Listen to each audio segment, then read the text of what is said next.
Welcome back to Superbly Said Advanced English Vocabulary and Phrases. Yes, welcome. And today we are pulling our material directly from a really fantastic SpeakDuo lesson. Oh, and just real quick before we really get into it, you can go to SpeakDuo.com to meet new people from around the world who are practicing English on video calls, to become more confident with their English speaking ability. So definitely check that out. Yeah, it's a great tool.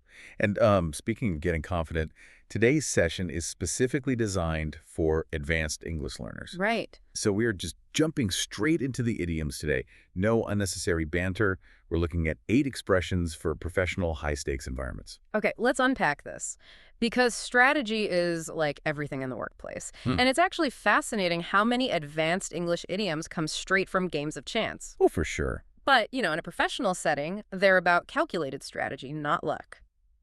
Which brings us to our first phrase, which is to play your cards right. Exactly. To play your cards right. The definition is making smart moves or decisions to get the best result.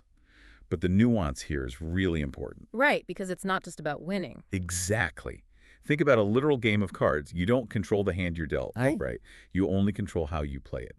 So in business, it's not about cheating or manipulating things.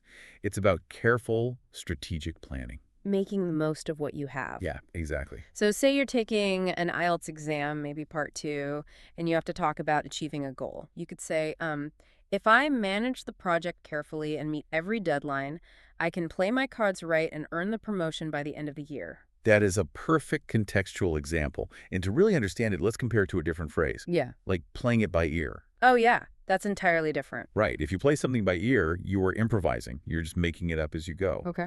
But playing your cards right requires an actual predetermined strategy. You have to know your next move.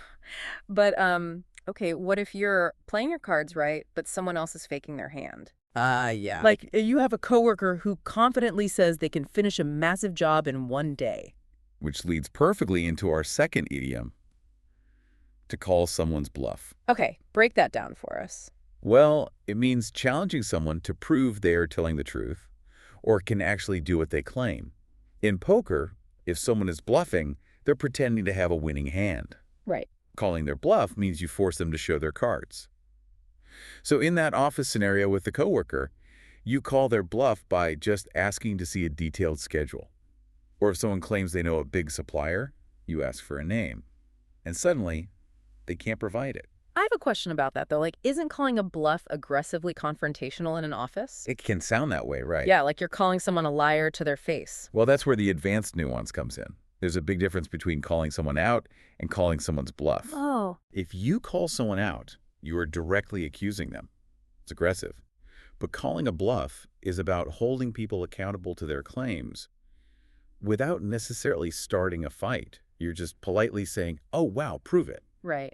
Show me the schedule. Exactly. You just let them reveal their own empty hand. That makes total sense. So, all right, sometimes the best strategic move isn't challenging someone at all. Right. Sometimes it's knowing when to walk away. Which is idiom number 3. Quit while you're ahead. Yes. Stopping an activity before things turn worse, especially when you are currently succeeding. So think about an investment scenario. Let's say you buy a stock and it goes up really fast. You get a quick gain. Yeah, your brain wants more. Exactly. You want to keep winning.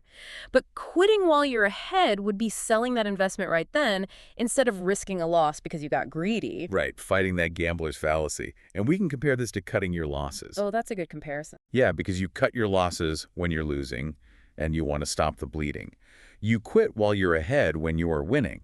But you strategically recognize that the odds of continuing to win are getting lower. Okay, so those are all very active strategic moves, but let's shift gears a bit. Sure. Because there are things in the professional world that we actively keep hidden, right? Either to protect ourselves today or prepare for tomorrow. Oh, absolutely. Which brings us to idiom 4, skeletons in the closet. Skeletons in the closet. So this refers to hidden secrets from someone's past that could cause, like, massive trouble if they were revealed. And these aren't just little mistakes. No, not at all. That's the nuance. The imagery of a skeleton implies something dead, buried, and deeply damaging. Like a company doing a background check on a candidate before offering them a high-level executive job. Right. They're actively looking for skeletons in the closet, past bankruptcies, scandals, things like that. But how is that different from airing your dirty laundry? Oh, great question. So dirty laundry refers to messy personal issues that are happening right now, and they're being shown in public. Like a loud argument in the break room. Exactly. But skeletons in the closet are from the past. They are intentionally hidden, and the consequences are usually much more permanent. Okay, so you definitely want to keep skeletons out of your closet. Definitely. But our next idiom is about what you absolutely want to keep in your storage. Idiom number 5. Save it for a rainy day. Yes. Keeping money or resources aside for future emergencies or hard times. So putting a small amount of your salary into savings every month for, like, unexpected medical bills. More car repairs. Yeah. I always think of it like literally packing an umbrella in your briefcase every single day, just anticipating the unexpected. But why rain?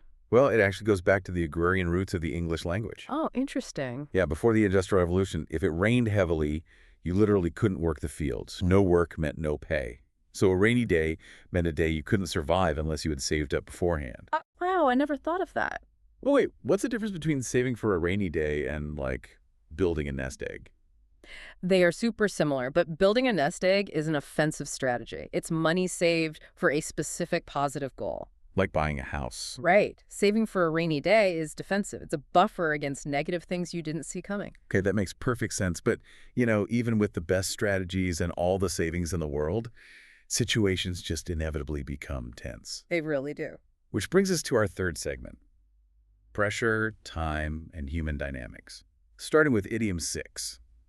Down to the wire. Down to the wire. A situation decided at the absolute last possible moment. And there's a physical origin for this one too, right? Yeah, it comes from 19th century horse racing. They used to string a literal physical wire across the finish line. Oh, wow. So if a race went down at the wire, it meant the horses were so close that the judges had to see which one physically broke the wire first. That is such a vivid image.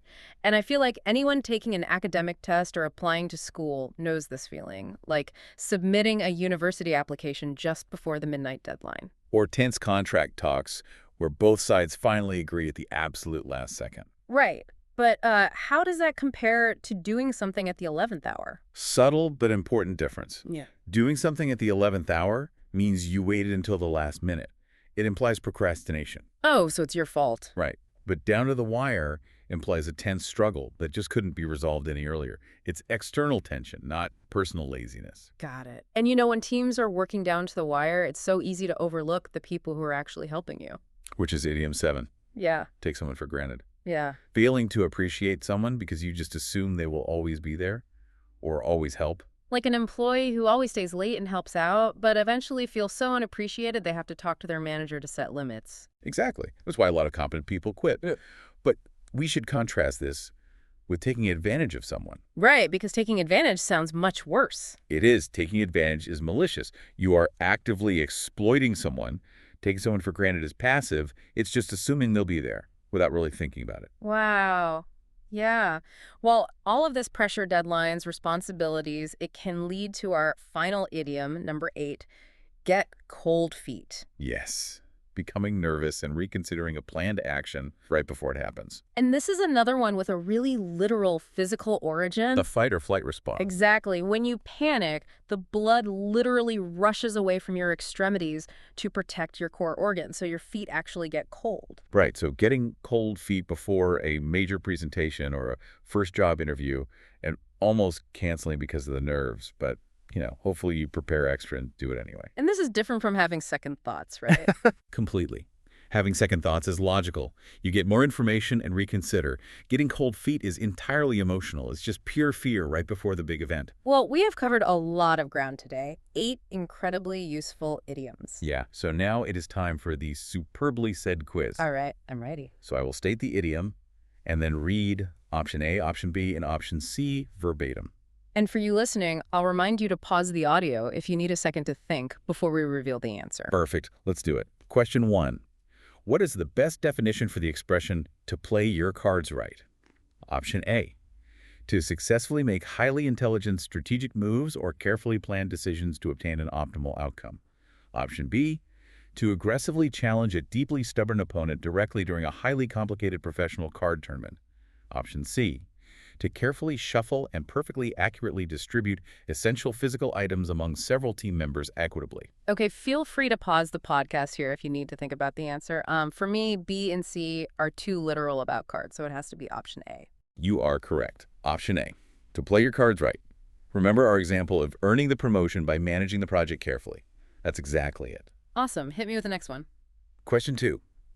How is the phrase "to call someone's bluff" accurately defined?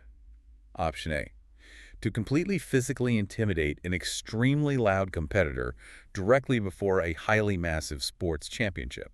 Option B. To confidently, forcefully challenge a specific person to truly prove their highly doubtful claims or hidden abilities. Option C. To permanently, peacefully resolve an incredibly bitter long argument between two completely furious corporate managers. All right, feel free to pause the podcast here if you need to think about the answer. Intimidation feels wrong, so not A. It's definitely option B, challenging claims. Option B is correct. Yeah. To call someone's bluff, just like asking for the schedule from that guy who said he could finish the huge project in a day. Right. Okay, question 3. Question 3.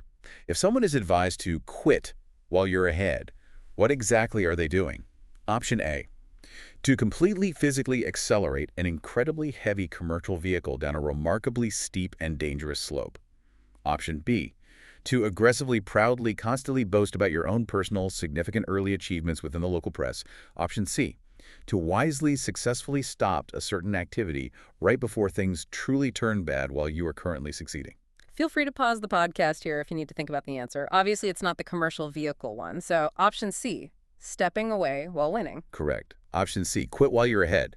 Think about selling that investment after a quick gain instead of losing it all the next day. Exactly. Okay, next one. Question 4. What does a person mean when they refer to skeletons in the closet? Option A. Deeply embarrassing or highly damaging hidden personal secrets from the past that could truly cause massive problems. Option B. A remarkably highly valuable ancient historical artifact that has been incredibly safely secured in an old laboratory. Option C. To deliberately, surprisingly, forcefully, officially abandon all your strict, deeply annoying, difficult physical exercises. Feel free to pause the podcast here if you need to think about the answer. Well, it's not archaeological artifacts. It's option A, the damaging hidden secrets. Option A is correct. Skeletons in the closet. Like the company investigating a candidate's background before giving them the job offer. Right, doing their due diligence. Next. Question 5. Which of the following describes what it means to save it for a rainy day? Option A. To actively, continuously, safely, securely, perfectly, gracefully, beautifully, permanently delay an upcoming outdoor event. Option B. To wisely, strictly keep some money or highly useful resources firmly set aside for any future unexpected emergencies. Option C.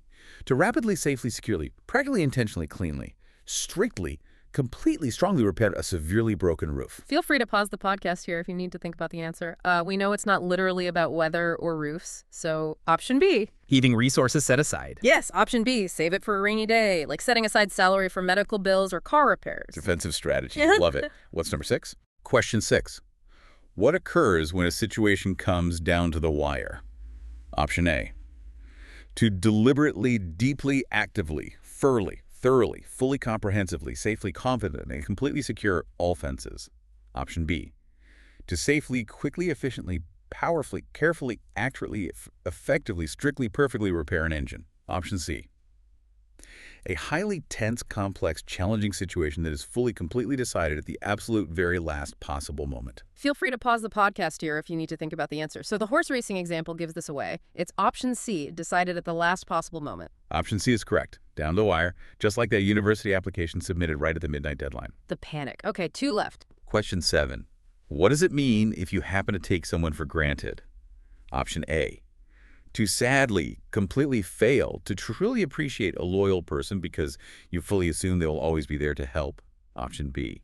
To forcefully, officially, intentionally, powerfully, securely, firmly, strongly, effectively, carefully demand a deep promotion. Option C. To highly successfully, cleanly, completely, wonderfully, perfectly, smoothly, proudly, safely, generously offer a huge donation. Feel free to pause the podcast here if you need to think about the answer. It's about passive neglect, so definitely option A. Option A it is. Take someone for granted. Like the employee talking to their manager after feeling totally unappreciated for their constant help. Exactly. Okay, the final question. Question 8. What happens when someone begins to get cold feet?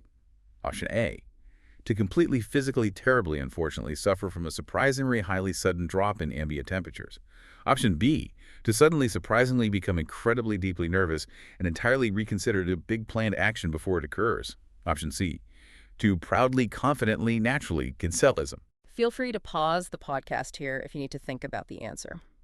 Well, option C got cut off there, but regardless, it's option B, reconsidering an action because of nerves. Yes, option B is correct. Get cold feet, just like almost canceling that big presentation due to sudden nerves. Awesome. If you at home got all 8 of those, your vocabulary is looking incredibly sharp. Truly. And, as we wrap up this deep dive into the source material, I just want to leave you with one final thought to ponder. Okay. Notice how the English language uses all these really physical, tangible concepts, right? Fake playing cards. Yeah, playing cards, opening closets to find skeletons, preparing for rain, a wire at a racetrack, or the literal temperature of your feet.